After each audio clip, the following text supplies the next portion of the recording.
Oi, gente, tudo bem com vocês? Vamos começar agora, então, a nossa terceira aula da sequência didática, dando continuidade aos nossos estudos sobre a fissão, a fusão nuclear e a radioatividade. Como a gente falou na outra aula, a fissão nuclear estava sendo utilizada ali, estava sendo descoberta no início do século XX e ela tinha um potencial muito grande pela geração de energia e também uma possível aplicação na medicina. Acontece que logo depois dessa descoberta, se iniciaram alguns conflitos em escala mundial que deram origem à Segunda Guerra Mundial. E isso acabou mudando o foco da utilização da fissão nuclear, como eu vou mostrar mais para frente. Bem, a gente tinha visto essa reação aqui da fissão nuclear do urânio, que dá origem a dois átomos menores, como o bário e o criptônio, liberando três nêutrons. Essa é uma reação em cadeia que continua a se propagar, gerando cada vez mais energia. Essa reação aqui, ela gera 200 microelectronvolts, que é uma energia suficiente para mover um grão de areia. E a gente pode pensar assim, meu, que pouquinho, né? Mover um grão de areia, para que isso aqui vai ser útil, né? Como que a professora está dizendo que isso é gerar muita energia, né? Só que isso aqui a gente está falando de um átomo. É a energia que é gerada ao separar um átomo de urânio. Porém, em apenas 1 grama de urânio 235, nós temos 2,56 vezes 10 elevado a 21 átomos, que é igual a esse número aqui, que é tão grande que eu não sei nem falar, na verdade. Então, assim, multiplicando, né, pensando que 1 grama só, né, que é tão pouquinho, 1 grama tem uma quantidade tão grande assim de átomos, a gente já pode imaginar que a energia liberada vai ser muito grande ao reagir, né, ao fazer essa fissão nuclear seja mesmo 1 grama de urânio. Para vocês terem ideia, essa energia é o equivalente a 20 toneladas de TNT, porque essa é uma reação em cadeia e apenas ao iniciar ela continua, né? Ela não para até que todo o urânio tenha se separado em átomos menores, liberando toda essa energia. Bem, como eu falei, nessa época que se iniciou a Segunda Guerra Mundial, que acabou mudando o rumo desses estudos, né? Os cientistas estudavam antes com o objetivo de trazer avanços para a ciência, uma possível aplicação na medicina, como na geração de energia, e esse cenário acabou mudando completamente. Por quê? A Segunda Guerra Mundial, ela se iniciou em 1º de setembro de 1939, a partir do momento que a Alemanha nazista invadiu a Polônia e terminou 6 anos depois com a rendição do Japão. Esse conflito colocou frente a frente dois grandes grupos. Um deles era liderado por Estados Unidos, União Soviética, China e Reino Unido, que era o grupo dos aliados, que eles lutaram contra o eixo, que eram liderados pela Alemanha, Itália e Japão. Bem, esse foi o conflito mais mortal da história. Se estima que morreram entre 60 e 70 milhões de pessoas.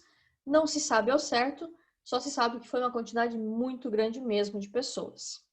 E fora, claro, os milhões e milhões de feridos dos soldados que lutaram nessa guerra, e também civis, né? A Segunda Guerra Mundial colocou os países em um estado de guerra total, em que todos os esforços, toda a economia do país era voltada para a guerra, todo o dinheiro que era produzido era voltado para produzir armamentos, para treinar militares. Esse período marcou também o Holocausto, que foi um período horrível da nossa história, né, onde milhões de pessoas foram mortas. Também colocou frente a frente alguns grandes líderes que já tiveram na história, como Hitler, Mussolini, Churchill, Roosevelt, Eisenhower, Truman, Stalin e Getúlio Vargas. Essa também foi a única vez em que armas nucleares foram usadas em combate. Bem, um fato bem marcante dessa guerra foi uma carta escrita pelo Leo Szilard e assinada por Albert Einstein. Esse Leo foi a pessoa que descobriu a bomba atômica na teoria. Ele percebeu que essa fissão nuclear, se deixada de forma descontrolada, poderia gerar um armamento de grande potencial de destruição. E o Albert Einstein foi quem avisou da possibilidade de construção real dessa bomba. Ele falou assim, realmente, essa ideia do Léo é possível de ser aplicada na prática. E eles juntos, né, na verdade, o Léo escreveu a carta e o Albert Einstein apenas assinou ela. Eles mandaram uma carta para o Roosevelt, que era o presidente dos Estados Unidos na época, afirmando que a Alemanha poderia construir bombas extremamente poderosas de um novo tipo, e por isso ele estava extraindo urânio de minas na Tchecoslováquia. Isso provocou uma corrida armamentista, por assim dizer, em que Estados Unidos, Reino Unido e Alemanha colocaram seus esforços para a produção desse grande armamento também. Porém, Estados Unidos e Reino Unido uniram forças depois de um tempo para combater, né, para unir todo o aporte financeiro para combater o avanço da Alemanha nessas pesquisas. A Alemanha nunca conseguiu construir essa bomba, porque muitos dos cientistas que eles eram extremamente capacitados, mas eles acabaram fugindo, foram expulsos ou mesmo presos. Além disso, eles não tinham recursos para produzir essa bomba. Pelo outro lado, nos Estados Unidos foi instaurado o Projeto Manhattan, que ele foi liderado por um físico chamado de Oppenheimer, e ele tinha como objetivo de construir a maior bomba possível em um tempo recorde. Esse era um projeto ultra secreto, muitas das pessoas mesmo que trabalhavam não tinham conhecimento do para que essa bomba seria utilizada, e se diz que esse projeto Manhattan transformou os Estados Unidos em uma grande fábrica. Ou seja, eles colocavam todos os esforços em extrair urânio, enriquecer esse urânio e produzir a bomba. E em 1945 foi realizado o primeiro teste nuclear da história, desenvolvido pelo Projeto Manhattan.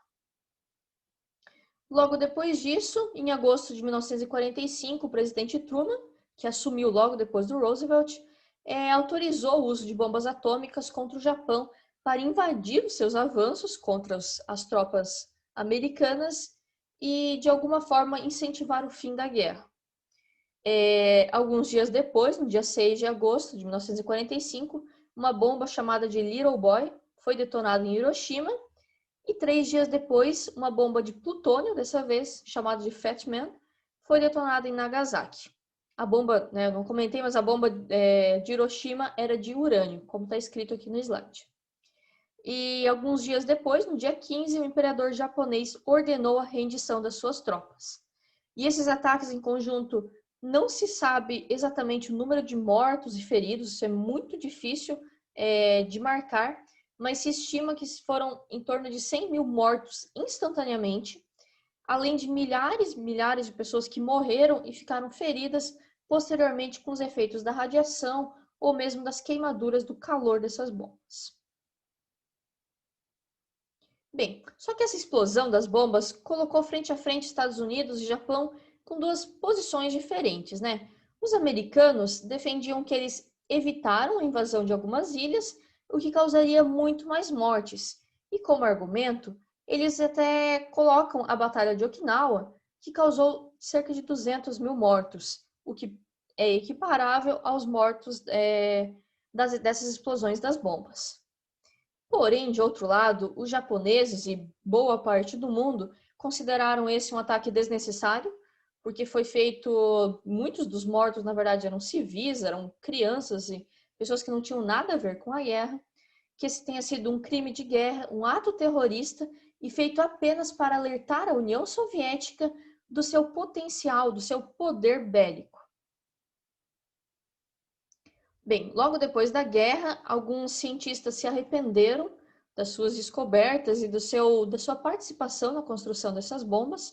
Por exemplo, Oppenheimer, ele afirma não ter tido remorso sobre fazer a bomba, mas ele diz que sentia que ela não tenha sido usada da forma correta. O ultimato que foi dado ao Japão era cheio de platitudes, ou seja, o governo americano não deixou tão claro assim que se os japoneses não assinassem sua rendição, eles iriam explodir duas bombas imensas sobre cidades japonesas.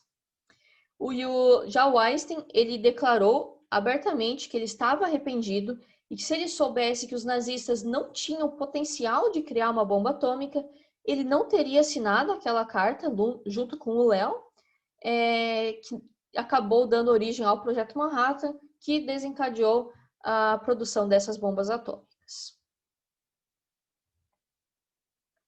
Mas agora eu gostaria assim de que vocês pensassem, né, qual será a responsabilidade de um cientista sobre a sua pesquisa? Se a gente pensando agora lá, né, desde lá atrás, com os estudos do Pierre, da Marie Curie, o que eles descobriram sobre a fissão nuclear, junto com Rutherford, desse potencial de geração de energia, da radioatividade, será que eles têm culpa sobre esses efeitos que foram causados depois? Qual será a participação, por exemplo, do Oppenheimer e do Einstein em terem permitido que um artefato desse potencial de destruição fosse produzido? Será que eles deveriam ter alertado a população? Eles deveriam ter deixado mais claro, talvez, esse grande risco de destruição desse artefato? Bem, essa não é uma resposta que eu vou dar para vocês, é algo que gostaria que vocês pensassem, né? Qual será que é essa responsabilidade que se deve ter? Qual foi o impacto que acabou causando essa grande descoberta no mundo, né? Quantas pessoas acabaram morrendo por causa dessa descoberta? Porém, também, claro, devemos considerar os lados positivos dessa descoberta. A gente vai trabalhar melhor na aula seguinte, mas existem N motivos para a radiação e a fissão nuclear serem utilizadas de forma pacífica. Por isso, muitos países podem sim desenvolver essa tecnologia, porque ela tem muitas aplicações boas. Bem, acontece que a produção dessas bombas atômicas levou o mundo a um período chamado de Guerra Fria, que foi um conflito que existiu entre os Estados Unidos e Rússia durante vários anos após a Segunda Guerra Mundial, em que esses países competiam para ver quem tinha os melhores e os mais poderosos armamentos, as bombas mais poderosas, e também levou a uma corrida espacial, tanto que foi o período em que o homem chegou pela primeira vez à Lua, onde foram lançados alguns satélites para o espaço. Foi tudo nesse período por causa dessa demonstração de poder. Muitas das coisas que aconteciam era para realmente provar que um país era mais forte que o outro. E dentro disso foram produzidas 3 grandes bombas nucleares durante esse certo conflito, né? 2 ainda foram durante a Segunda Guerra Mundial, que foi primeiro a Little Boy, ela tinha um poder explosivo de cerca de 15 quilotons. Ela era uma bomba de urânio que ela explodiu no dia 6 de agosto de 1945 sobre a cidade de Hiroshima, no Japão. Se estima que morreram cerca de 70 mil pessoas instantaneamente e mais 70 mil feridos.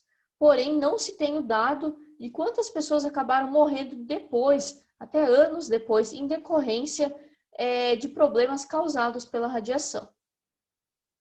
A outra bomba produzida também pelo Projeto Manhattan durante a Segunda Guerra Mundial foi a Fat Man, que ela tinha um poder explosivo de 21 quilotons, um pouco mais poderosa do que a bomba que foi explodida sobre Hiroshima, porém ela acabou não dando o mesmo número de mortos e feridos, não provocou o mesmo estrago que a primeira bomba, porque ela acabou caindo numa situação não tão propícia, ela não caiu no meio da cidade de Nagasaki, como foi a Little Boy em Hiroshima.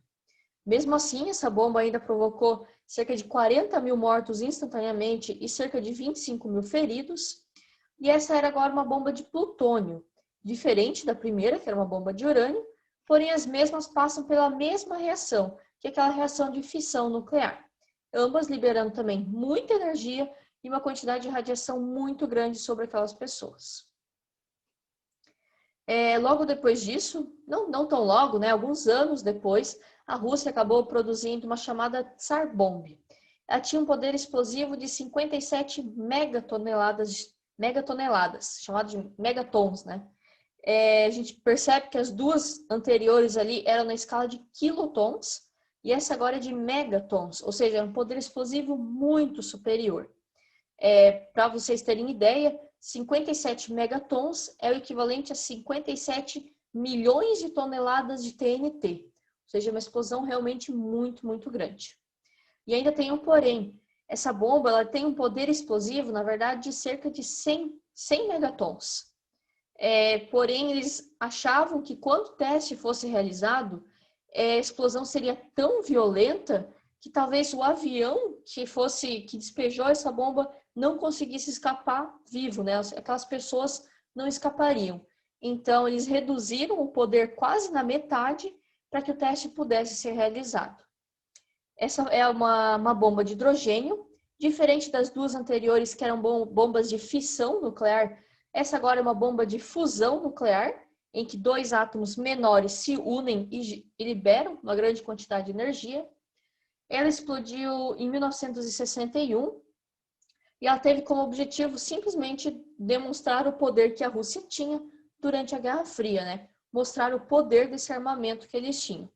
Ele foi apenas um teste, ela não foi jogada sobre nenhuma cidade, não matou ninguém, mas ela causou como impacto, né, um raio de cerca de 35 quilômetros de destruição. Essa bomba foi jogada sobre uma ilha e criou uma cratera enorme naquele local que ela explodiu.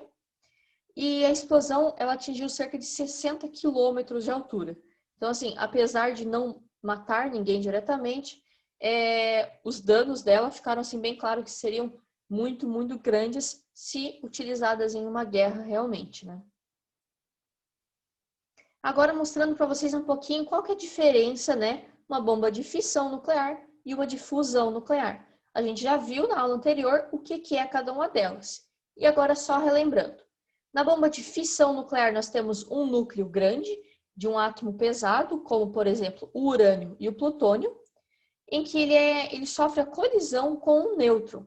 Essa colisão provoca a separação desse núcleo em duas partes menores e ele acaba liberando dois átomos com uma massa menor e três nêutrons.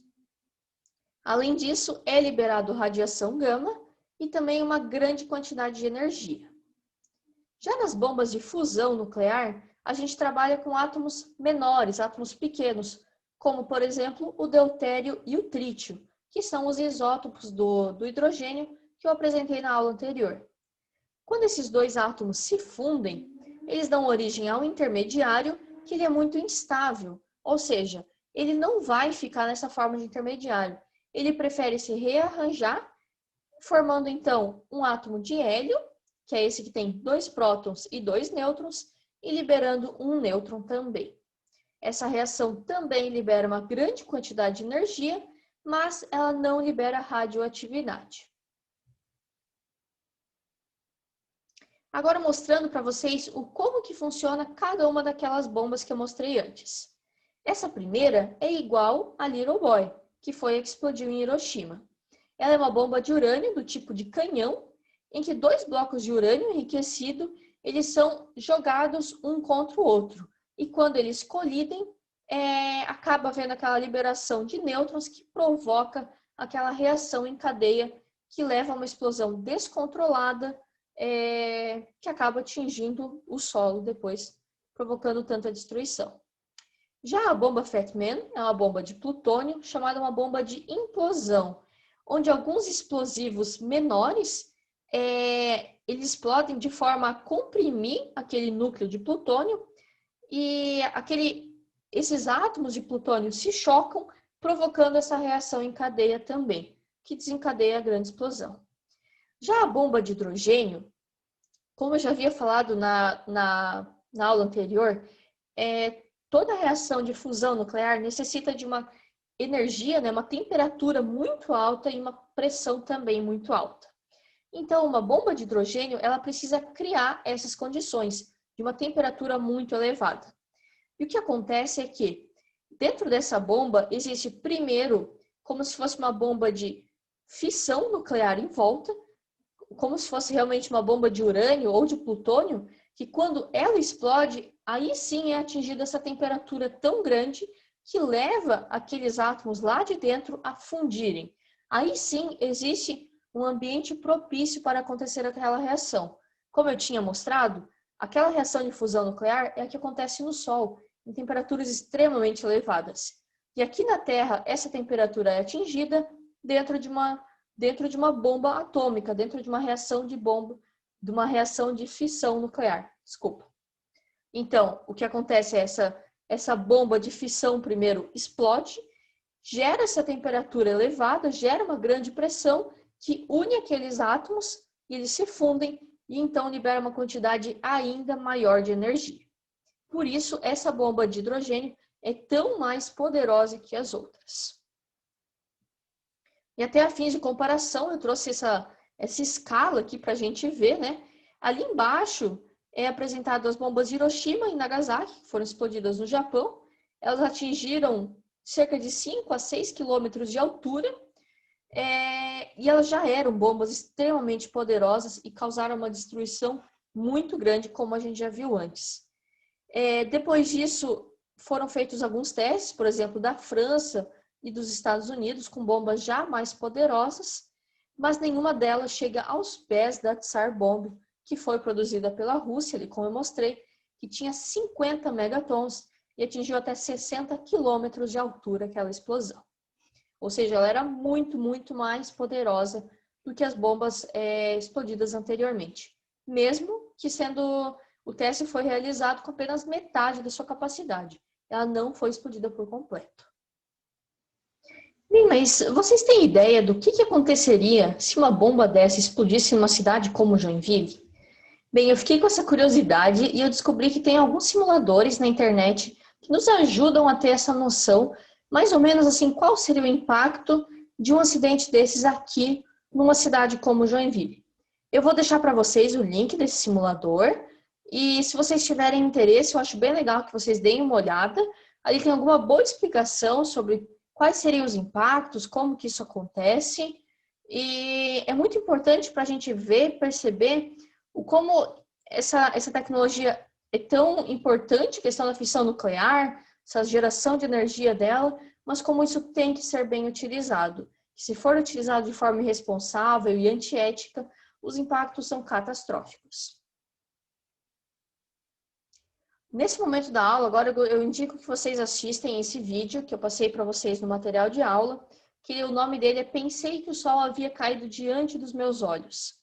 Esse vídeo é de uma japonesa contando como que foi, ela se lembra de um desses ataques, ela estava presente lá no Japão no dia que uma dessas bombas caíram, e ela conta o que ela viu e como ela presenciou aquele ataque, o que ela sentiu depois. Vocês terão um tempo de 5 minutos para fazer essa atividade agora.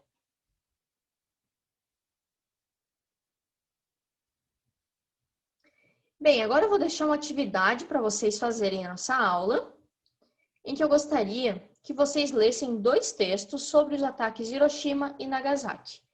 Vocês vão perceber que esses textos são bem diferentes. Um deles é de um dos soldados que levou essas bombas até o Japão, que soltou elas lá sobre as cidades.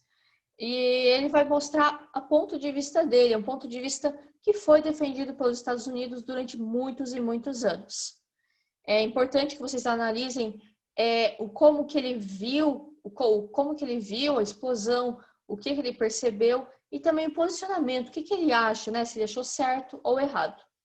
De outro lado, vai ter um texto de um historiador em que ele mostra uma visão mais próxima do que todo o resto do mundo acabou sentindo, né? Dessa questão de ter sido um crime de guerra e completamente injustificável matar tantas pessoas inocentes para encerrar uma guerra.